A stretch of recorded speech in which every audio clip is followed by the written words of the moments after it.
우리 창세기에 보면은 이스라엘의 시작의 역사를 이렇게 표현했습니다. 우리 창세기 12장 1절부터 3절까지 같이 보십니다. 창세기 12장 1절부터 3절까지.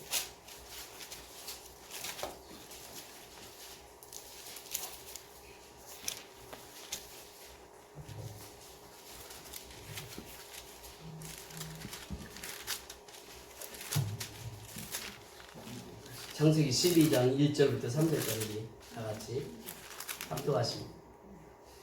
여호와께서 아브라함에게 이르시되 너는 너의 고향과 친척과 아버지 집 내가 네게 보여줄 땅으로 가라. 내가 너로 큰 민족을 이루고 내게 복을 주어 내 이름을 창대하게 하리니 너는 복이 될지어다. 너를 축복하는 자에게는 내가 복을 내리고 너를 저주하는 자에게는 내가 저주하리니 땅의 모든 족속이 너로 말미암아 복을 얻을 것이다. 아멘. 여기서 보면 여호와께서 아브라함에게 이르시되 이렇게 말씀하십니다. 너의 고향과 친척 아비 집을 떠나 내가 내게 보여줄 땅으로 가라. 나이 75세입니다. 아브라함은 할아버지가 되었습니다. 그래서 하나님께서 명령하십니다. 내가 내게 보여줄 땅, 그 땅으로 가라고 하나님이 명령하십니다. 그런데 여기서 보면은 아브라함이 그 땅에 대해서 물어보지 않습니다. 어딘지 모릅니다. 그런데 하나님께서 명령하셨어요. 그 할아버지 아브라함에게 내게 지시할 땅으로 가라. 그 땅은 미지의 땅입니다. 알지 못하는 땅입니다. 그런데 아브라함은 그 말씀을 그대로 받습니다. 그러면서 하나님이 축복해 주시는데 내가 너로 큰 민족을 이루고 이스라엘 민족, 큰 민족을 이루고 그리고 영적인 이스라엘을 말합니다. 큰 민족을 이루고 내게 복을 주어 내 이름을 창대케 하리니 너는 복이 될지라 이렇게 말씀하십니다. 이름을 창대케 하고 그 민족을 통해서 하나님께서 크게 쓰시겠다고 말씀하십니다. 그러면서 너를 축복하는 자에게는 내가 복을 내리고 너를 저주하는 자에게는 내가 저주하리니 이렇게 말합니다. 그러니까 야곱을 축복하는 자에게는 축복을 받아요. 그런데 야곱을 저주하는 자에게는 뭐가 내린다고요? 저주가 내린다는 말이죠. 그러면서 하시는 말씀이 무엇입니까? 땅의 모든 족속이 너로 말미암아 복을 얻을 것이니라 하신지라. 이게 복의 근원이 됩니다. 땅의 모든 족속이 아브라함을 통해서 복을 주시겠다 이렇게 말씀하십니다. 그러시고 하나님께서 그 아브라함에게 명하시고 아브라함 어떻게 행했느냐? 바로 4절의 말씀입니다. 4절 다 같이 읽습니다. 시작. 이에 아브라함이 여호와의 말씀을 따라갔고 롯과 그와 함께 갔으며 아브라함이 하란을 떠날 때에 75세였더라. 그러니까 아브라함의 생애는 75세 이후에 무엇을 따라갔다고요? 여호와의 말씀을 따라갔다. 우리가 새해를 맞이했습니다. 새해에서 우리가 고백할 수 있는 것이 뭐냐? 아브라함처럼 하나님의 말씀을 따라가자고 하는 것이 이스라엘의 출현이 여기서부터 시작이 됩니다. 그러면서 이스라엘의 역사를 쭉 보면은 아브라함께서 이제 하나님의 약속하신 땅을, 지시한 땅을 어딘지도 모르고 하나님이 그 지시한 땅을 찾아갑니다. 그러면서 가는 곳마다 단을 쌓습니다. 8절에 내려가서 보면 거기서 베델 동쪽 산으로 옮겨 장막을 치니 서쪽은 베델이요 동쪽은 아이라. 그가 그곳에서 여호와께 제단을 쌓고 여호와 이름을 부르더니. 그러니까 이 아브라함은 가는 곳마다 단을 쌓았습니다. 다시 말하면 하나님께 순종하고 예배드리는 삶을 아브라함이 일생 동안 했습니다. 그래서 아브라함의 복의 근원이 된 것입니다. 아브라함의 복을 이삭의 복을 야곱의 복을 요셉이 받아 누립니다. 이것이 창세기의 역사입니다. 그리고 이제 출애굽의 역사를 통해서 모세를 부르십니다. 모세를 불러서 이스라엘 백성들을 출애굽을 시킵니다. 그 모세를 통해서 430년 종살이하던 이스라엘 백성들을 출애굽을 시키면서 하나님께서 그 하나님의 행하시는 일들을 보게 하십니다. 모세를 통해서 하나님의 위대한 역사들을 이루셨습니다. 그리고 모세가 죽자 이제 모세의 다음 대타로 여호수아를 세워서 젖과 꿀이 흐르는 가나안 땅에 들어가게 합니다. 광야에서 40년 동안 살면서 이제 광야 1세대들은 다 죽습니다. 거기서 딱 두 사람만 살게 되는 것이죠. 누구죠? 여호수아와 갈렙 두 사람만 살게 합니다. 그들과 함께 후세대들, 그 2세대들을 데리고 젖과 꿀이 흐르는 가나안 땅에 정복하게 됩니다. 그곳에서 이제 젖과 꿀이 흐르는 가나안 땅에서 이스라엘 백성들이 생활합니다. 여호수아가 죽습니다. 그리고 나서 사사시대가 시작되는데 사사시대는 왕이 없습니다. 그래서 사사시대의 특징이 뭐냐? 자기 소견에 오른 대로 행하였더라. 오늘날도 그렇습니다. 신앙생활하면서 자기 소견에 옳은 대로 살아가는 사람들이 참 많아요. 그러니까 이 사사 시대는 왕이 없는 시대입니다. 이 사사들이 통치하는 시대였는데, 그래서 이 자기 소견대로 살아가는 거예요. 하나님을 섬기지는 않습니다. 그래서 이스라엘 백성들이 찾은 게 뭐냐? 우리도 왕을 주십시오. 세상에 다 왕들이 있는데 왜 우리만 왕이 없습니까? 그래서 하나님은 실은 왕을 원하지는 않았지만 사울 왕을 초대 왕으로 세웁니다. 그리고 사울 40년 통치를 해요. 그런데 사울 왕이 하나님을 배반합니다. 하나님을 떠납니다. 귀신을 찾아갑니다. 점집을 찾아갑니다. 그래서 이 사울은 이제 망하게 되죠. 40년 만에 이제 왕의 폐위를 당하게 됩니다. 그리고 쓴 나라가 다윗 왕입니다. 다윗이 또 40년 동안을 왕을 하면서 다윗은 사울처럼 그렇게 행하지 않았습니다. 다윗은 철저하게 하나님의 말씀에 순종을 합니다. 그래서 다윗이 왕국을 건설하면서 이 하나님 중심의 삶을 삽니다. 이 다윗 왕조가 시작이 되는 것이죠. 그리고 다윗이 40년 통치를 하고 그 다음 솔로몬이 등극을 합니다. 솔로몬의 어머니는 누구였습니까? 밧세바예요. 우리아의 아내였습니다. 그런데 이제 다윗이 밧세바의 몸을 통해서 솔로몬이 탄생을 합니다. 솔로몬이 또 40년 통치를 합니다. 40년 통치하면서 그 솔로몬 후기 때 보면은 초기 때는 통치를 잘 했습니다. 하나님을 하나님으로 모셨고 하나님을 잘 섬겼습니다. 그런데 후기에 가면은 이제 솔로몬이 하나님을 떠나게 되죠. 우상을 숭배하게 됩니다. 왕궁에 우상을 섬기게 되죠. 그 결과로 남왕국과 북왕국이 갈라집니다. 북이스라엘 남유다 왕국으로 나라가 두동강이 나게 되는 것이죠. 그 후에 722년 BC 아수르에 의해서 이스라엘이 패망을 합니다. 그리고 586년 BC 유다 왕국이 느부갓네살을 통해서 바벨론을 통해서 무너집니다. 이스라엘 백성들이 다 무너지게 되는 것이죠. 그러면서 하나님께서 에레미야를 세워서 에레미야에게 말씀하십니다. 이 민족이 하나님의 뜻을 떠나서 사니까 70년 동안 또 포로 생활을 해야 된다. 그것이 어디입니까? 바벨론에 끌려가서 또 70년 동안 포로 생활합니다. 그리고 70년 후에 포로로부터 해방을 맞이합니다. 그러면서 이제 구약의 역사가 끝나면서 신약이 도래가 됩니다. 예수님이 이 땅에 오십니다. 이 복음이 시작입니다. 예수님은 만왕의 왕으로 이 땅에 오십니다. 그런데 만왕의 왕처럼 이 땅에 오시지 않았습니다. 예수님은 롯데호텔이나 또 신라호텔에서 탄생하지 아니하시고 마을교육관에서 탄생하십니다. 가장 낮고 비천한 자리에 예수님이 오십니다. 그래서 예수님의 탄생은 복음의 시작을 아닙니다. 예수님이 탄생하시고 예수님께서 30년 동안 천국 복음을 전합니다. 그리고 십자가에 죽으시고 다시 부활하십니다. 부활하셔서 딱 40일 동안 이 땅에 사십니다. 그 40일 동안 예수님이 하신 일이 뭐냐? 하나님의 나라입니다. 그래서 우리가 계속해서 사도행전을 보면서 하나님의 나라를 그렇게 소중히 여기는 것은 예수님이 부활하셔서 40일 동안 다른 거 가르치지 않았어요. 무엇을 가르치셨다고요? 하나님의 나라입니다. 킹덤 오브 갓이에요. 하나님의 나라에 대해서만 선포하셨어요. 그렇게 예수님이 40일 동안 부활해서 40일 동안 이 하나님의 나라에 대해서 말씀을 하셨습니다. 이스라엘 백성들 제자들은 궁금했어요. 그 하나님의 나라가 무엇인지. 그래서 이스라엘 백성들이 이스라엘 나라를 회복하심이 이때이니까 이 상황이 어떤 상황입니까? 예수님께서 말씀하셨어요. 너희들은 예루살렘을 떠나지 말라. 내가 분부한 것, 내가 얘기한 그 성령이 임할 때까지 예루살렘을 떠나지 말라. 그러면서 명하셨는데 제자들이 생각하기를 성령이 임하시면 이스라엘 나라를 회복하시겠구나 이렇게 생각을 했던 것이죠. 두 가지 의미가 있습니다. 여기서 이스라엘 나라를 회복한다고 하는 것은 육적인 이스라엘 나라를 회복한다고 하는 의미와 영적인 이스라엘 나라를 회복한다고 하는 두 가지 의미가 있습니다.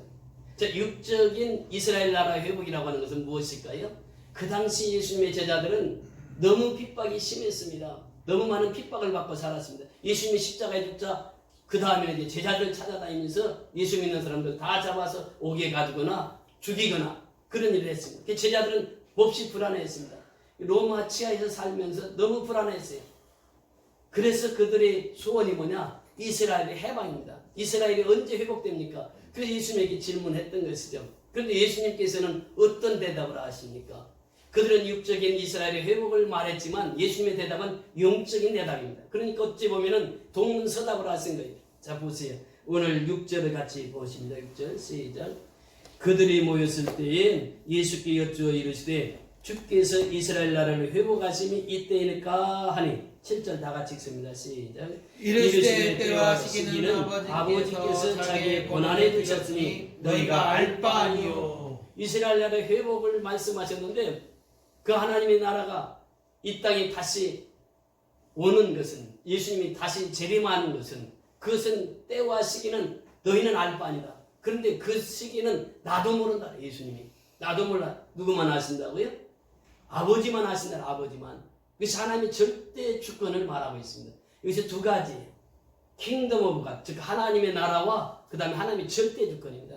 우리가 새해는 정말 하나님의 나라를 구하면서 하나님의 나라를 누리면서 살되 우리는 하나님의 절대 주권을 인정하고 살자라고 하는 것입니다. 때와 기한은 나도 모른다. 예수님께서 하신 말씀입니다. 나도 몰라요. 그렇게 예수님이 재림할 시기는 예수님 자신도 모른다고 하는 거예요. 누구만 아신다고요? 아버지만 아신다고 하는 거예요. 하나님만 아신다고 하는 것입니다. 이게 지금 이스라엘 나라를 회복하심이 이때이니까 이렇게 말씀하셨을 때 때와 기한은 나도 모른다고 하죠. 아버지만 아신다. 하나님 절대 주권 하에서 이루어진다라고 하는 거죠. 오늘도 역시 마찬가지입니다. 우리가 신앙생활하는 것은 가장 핵심이 하나님 절대 주권을 인정하고 살아가는 것입니다. 그러면서 하나님 나라를 내가 소유하고 누리고 살아가는 것이에요. 내 안에 하나님 나라가 있단 말이죠. 그 하나님의 나라를 누리는 것이에요. 이것이 무엇입니까? 이것이 바로 신앙생활이라고 하는 것이에요. 저희는 무엇보다도 그 하나님의 나라를 누리며 살아가는 저와 여러분이 될 수 있기를 소원합니다. 아멘. 그러면서 우리가 구해야 될 것은 하나님의 절대 주권하에 놓여 있다라고 하는 것이에요. 그래서 우리가 찬송할 때마다 만왕의 왕이 누구시라고요? 하나님이시라고. 하나님. 그분이 나를 통치하시고 그분이 나를 다스리는 것이 하나님의 나라가 되는 것입니다.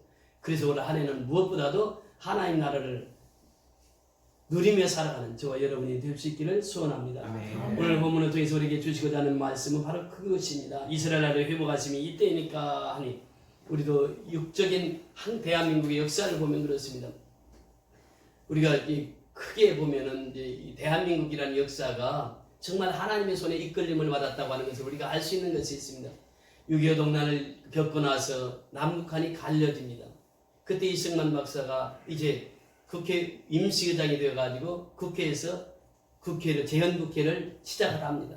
여기서부터 이제 대한민국이 시작이 되는 것이죠. 그때에 이은영 목사님이 종로구인가 어디서 당선이 돼서 국회의원이 되었습니다. 임시회의를 할 때, 재헌국회를 할 때에 그때 이승만 그 박사가 이은영 목사님에게 기도 부탁을 합니다. 우리가 이 재헌국회를 시작하는데 먼저 하나님 앞에 기도하고 시작합시다. 그래서 시작된 것이 국회입니다. 여의도 국회의사당이 그렇게 해서 시작이 된 것이 처음부터 하나님 앞에 기도해서 세운 나라가 대한민국입니다. 그러니까 우리가 이 역사를 통해서 무엇을 깨닫게 됩니까?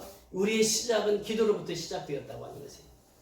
국회의사당도 기도로부터 시작되었고 이 나라도 기도로 시작이 되었다고 하는 것입니다. 그 후에 63년 후에 이제 그 이전 1885년 26세의 언더우드 박사가 여기 이 땅에 옵니다. 최초의 선교사로 이 땅에 오시는데 이분이 와서 처음 기록한 기록이 있는데 그 이제 미국으로 편지를 보낼 때 그렇게 편지를 보냅니다. 태평양을 건너와서 대한민국에 와서 선교를 하러 오셨는데 이분이 그런 얘기를 해요. 주여 지금은 아무것도 보이지 않습니다. 그때 6.25 직후가 아니라 1988년도니까 그 이전이죠. 훨씬 이전인데 지금 아무것도 보이지 않습니다. 주님 메마르고 가난한 땅입니다. 나무 한 그루가 없습니다. 그때 88년도에 대한민국이 그랬단 말이에요. 나무 한 그루가 없습니다. 이 땅에 저희들을 옮겨와 심으셨습니다. 태평양을 건너 이 땅에 오게 하신 것은 하나님의 기적입니다. 주께서 붙잡아 뚝 떨어진 이곳에 아무것도 보이지 않는 이곳에 하나님이 우리를 인도하셨습니다. 그러면서 그가 그런 편지를 미국에 보냅니다. 그래서 언더우드 선교사가 이 땅에 와서 복음을 전한 후 63년 후에 재헌국회가 시작이 되면서 이제 국회가 시작되는 것을 보게 됩니다. 성경은 이렇게 말하고 있습니다. 여호와를 자기 하나님으로 삼은 나라 곧 하나님의 기업으로 선택된 백성은 복이 있도다. 그래서 이 한국이 하나님 앞에 선택을 받게 되는 것이죠. 대한민국이 하나님 앞에 선택을 받게 되었다고 하는 것입니다. 그러면서 이 대한민국의 앞날을 이제 하나님께서는 우리를 이끌어가고 있고 우리를 통해서 하나님은 대한민국을 통해서 전 세계에 복음을 전하기를 원하십니다. 왜냐하면 하나님께서 이 민족을 세우셨고 이 민족을 선택하셨고 이 민족을 통해서 전 세계에 복음을 전하고자 하는 하나님의 뜻이 있습니다.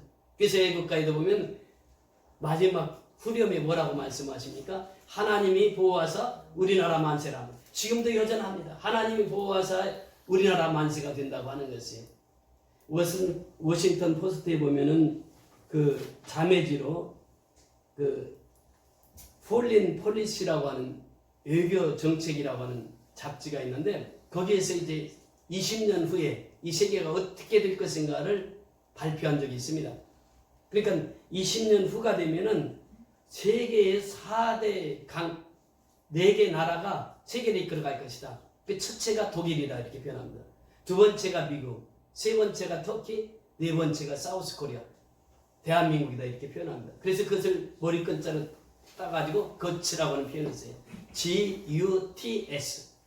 그래서 그 발표에 보면은 대한민국이 어떻게 해서 20년 후에 2040년이 되면 세계 열강수에 들어갈 수 있는가를 5가지로 분석했습니다. 우리나라. 첫째는 열정입니다. 대한민국 백성은 열정이 있다고 하는 것이에요. 2004년이니까 월드컵 할 때 대한민국 하면 우리가 어떻게 했습니까? 대한민국 하면 짝짝짝 3번 했잖아요. 그때의 한국 사람들의 마음이 대한민국만 하면 다 박수 쳤단 말이죠. 이것이 바로 한국의 열정이. 그러면서 이 한국은 IMF 때 금모으기를 통해서 전 세계에 알렸습니다. 대한민국이 얼마나 열정적인 국가인가를 전 세계에 알렸다고 하는 것이. 그래서 대한민국이 이제 20년 후에는 세계 4대 열강 중에 들어간다고 합니다. 그 다음에 두 번째 그들이 얘기하는 것이 에듀케이션, 교육열이라고 하는 것이에요. 대한민국은 세계에서 교육열이 제일 높은 나라라고 합니다. 그러니까 이 대한민국은 못 배운 사람이 없습니다. 다 한 걸 다 깨닫잖아요. 그러니까 이 교육열이 투철했기 때문에 대한민국이 세계 열강 속에 들어간다고 하는 거죠. 세 번째는 스킬입니다. 기술입니다. 우리가 기능 올림픽을 하는데 10년 동안 1등을 한 번도 놓치지 않습니다. 이 손재주가 대한민국 사람이 그렇게 손재주가 많다고 하는 것이. 이 명절에 여러분 젓가락질 하셨잖아요. 젓가락으로 젓도 먹고 이렇게 하셨잖아요. 이 젓가락질이 지금 일본, 중국, 대한민국이 하는데 한국 사람이 제일 작은 거 이 젓가락으로 짚는 것을 1등 한다는 것이. 젓가락질을 제일 잘하는 것이 대한민국 사람이에요. 기술이 그렇게 좋습니다. 그래서 기능올림픽 하면은 10년 동안이나 세계에서 1등을 했다. 기술이 좋은 나라예요. 지금 원전 기술 같은 경우는 세계 단연 1위입니다. 그 원전을 통해서 지금 대한민국이 엄청난 역사를 이루고 있습니다. 그래서 이 원전 기술뿐만 아니라 지금 컴퓨터 IT 계통에서도 세계를 이끌어 가잖아요. 그래서 대한민국 기술 국가이기 때문에 20년 후에는 세계 열강에 들어갈 수 있다. 더 나아가서 대한민국은 다른 나라보다도 디아스포라가 많습니다. 유대인들도 역시 마찬가지입니다만 대한민국은 700만에서 800만이 해외에서 삽니다. 해외 동포들이 이제 그들이 해외에 나가면 거의 다 리더 역할을 합니다. 이렇게 세계 선교를 다니면서 보면은 대한민국 사람이 있는 곳에는 거의 교회가 세워져요. 교회가 세워지는데 그냥 교회가 되는 것이 아니라 새벽 기도가 시작됩니다. 스리랑카도 가니까 새벽 기도가 있어요. 방글라데시도 가니까 새벽 기도가 있어요. 한국 사람이 들어가면 교회를 세워서 무엇부터 시작하느냐? 새벽 기도부터 시작한단 말이죠. 그래서 이 리더자가 되는 거예요. 이 700만, 800만 해외 동포가 한국을 그렇게 빛낼 것이다. 그리고 마지막 중요한 것이 있는데 그것이 뭐냐? 개신교가 살아있다고 하는 거예요. 지금 대한민국이 개신교가 살아있다는 거예요. 프로테스탄트. 그러니까 이 잡지는 기독교 잡지가 아닙니다. 일반 잡지입니다. 일반 잡지에서 대한민국이 앞으로 20년 후에 이렇게 부강한 나라가 될 수 있다고 하는 것을 이 5가지를 들어서 이렇게 표현합니다. 여러분 이 대한민국을 하나님께서 이끌어 주셔서 지금 우리가 해야 할 일이 뭐냐? 지금 어렵고 힘들지만 선교해야 돼요. 이것이 바로 하나님의 뜻을 이루는 것이에요. 대한민국이 회복되기 위해서는 선교해야 돼요. 대한민국이 회복되기 위해서는 하나님 앞에 바로 서야 된다고 하는 것이에요. 이것만이 우리가 살 길입니다. 그래서 지금 정치가 어렵고 경제가 어렵지만은 우리는 소망이 있어요. 누가 함께 하시기 때문에 하나님이 함께 하시기 때문에 대한민국에 소망이 있다고 하는 것입니다. 두 번째는 하나님 절대 주권입니다. 하나님의 절대 주권이라고 하는 것은 내가 하나님 앞에 서 있느냐 이거예요. 그러니까 새해는 무엇보다도 하나님 앞에 서서 신앙생활을 해야 된다고 하는 것입니다. 여러분 보이는 것으로 우리가 사는 것이 아닙니다. 이스라엘 백성들은 보이는 것으로 살았던 때가 참 많습니다. 전쟁이 났습니다. 블레셋이라는 막강한 군대가 쳐들어왔습니다. 패배하는 거. 그러니까 생각하기를 야 법궤를 가지고 싸우자. 하나님이 함께 하시니까. 그래서 제성적인 법궤를 빼다가 법궤를 가지고 싸웠습니다. 전쟁에서 누가 이겼습니까? 이스라엘 백성들 패했습니다. 나가는 보이는 것 가지고 싸우면 안 된단 말이죠. 하나님 법궤를 빼앗겼습니다. 빼앗기고 이 법궤를 가지고 블레셋은 우리가 승리했다. 그래서 우리 신인 다본 신상 앞에 이 법궤를 모시자. 그래서 이스라엘 신인 법궤를 다본 신상 앞에 누웠습니다. 다본 신상이 어떻게 됐습니까? 자고 일어나니까 목이 부러지고 팔다리가 부러지고. 그래서 이거 이스라엘 백성 이스라엘에서 뺏어온 이 법궤가 이게 힘이 나보다. 그래서 이 법궤를 옮깁니다. 옮기면 옮기는 데마다 다본 신상이 무너지고 독종이 생기고. 그래서 이들은 결국 법궤를 이스라엘로 다시 보내기로 결정을 합니다. 그때 다윗이 그 법궤를 가지고 올 줄을 몰랐어요. 어떻게 가져오는 방법을 몰랐습니다. 그래서 이 하나님의 말씀 법궤니까 술에다가 잘 모시고 와야 되겠다. 그래서 전나는 소 2마리를 택해서 송아지 딸린 2마리 소를 택해서 그걸 그 소 2마리를 술에 매게 하고 술에다가 법궤를 싣고 옵니다. 그때 웃사가 따라갔어요. 따라갔는데 소가 뛰다 보니까 법궤가 막 넘어지려고 하니까 웃사가 어떻게 했습니까? 법궤를 딱 잡았어요. 그랬더니 어떻게 됐습니까? 웃사가 법궤를 잡는 순간 그 즉사랍니다. 그러니까 여기서 보면은 아니 하나님의 말씀을 들은 법궤를 잡았는데 그 웃사가 즉사래요. 그때 깨달은 게 누구냐? 다윗입니다. 다윗이. 내가 하나님의 법궤를 가져오는 방법을 잘못 몰랐구나. 그 사건이 있고 난 후에 다윗 왕이 오베데돔이 옆에 있었는데 오베데돔이 이렇게 야 그 법궤를 너희 집에로 가지고 와라 그랬어요. 오베데돔이 얼마나 두려웠겠어요. 법궤 만진 그 웃사가 거기서 죽었는데 근데 왕이 명령이니까 어떻게 합니까? 오베데돔이 그러면 하겠습니다. 자기 집에 법궤를 모셨습니다. 한 석 달을 모셨는데 그때부터 오베데돔 집에 하나님의 축복이 많은 거예요. 법궤를 가지고 모시고 있는데 하나님의 복이 많은 그 오벳에돔만 복을 받은 것이 아니라 그 후손들이 복을 받습니다. 그래서 이 솔로몬 성전을 그 제사 드리고 그럴 때 오벳에돔 자손들이 그곳에서 공사를 하고 그래요. 그때 또 다윗이 소리를 듣게 되는 것이죠. 아 오벳에돔 집에 하나님의 법궤 갔더니 복이 임한다고 하는구나. 그래서 그런 법궤를 예루살렘으로 모셔야지. 그래서 그때부터 다윗이 공부를 해가지고 이제는 법궤를 옮길 때 수레라 끌지 않고 제사장들을 뽑아서 제사장들로 하여금 법궤를 움직이게 합니다. 그 법궤를 예루살렘 앞에 오게 되는 거죠. 그때 다윗은 왕복을 벗습니다. 왕복을 벗고 대신 베옷을 입습니다. 베옷이라고 하는 것은 하얀 옷이 하얀 옷을 입고 그 법궤를 맞이합니다. 맞이하면서 다윗 왕이 그 신하들 앞에서 춤을 추면서 그 법궤를 맞이합니다. 그래서 2가지 중요한 교훈이 있습니다. 첫째는 다윗이 왕복을 입지 않았다고 하는 것이에요. 무슨 옷을 입었다고요? 베옷을 입었다고 하는 거예요. 하나님의 말씀이 들어오는데 내가 왕으로 하나님의 말씀을 받는 것이 아니라 베옷을 입고 철저히 자기 자신을 낮추고 하나님의 말씀을 받는데 내가 왕이지만 하나님의 말씀은 나보다 더 위대한데 그러면서 베옷을 갈아입었다고 하는 것이에요. 새해에는 무엇보다도 우리가 하나님의 절대 주권을 인정한다고 하는 것은 말씀 앞에 서는 것입니다. 말씀 앞에 서면은 누구도 그 말씀보다 높을 수가 없어요. 청와대가 말씀보다 높을 수 없습니다. 청와대도 말씀 앞에서는 무릎을 꿇어야 돼요. 이것이 대한민국이 사는 길입니다. 말씀보다 앞서는 것은 아무것도 없습니다. 다윗은 그것을 깨달았던 것이죠. 그래서 왕복을 입지 않고 베옷을 입고 그 법궤를 맞이합니다.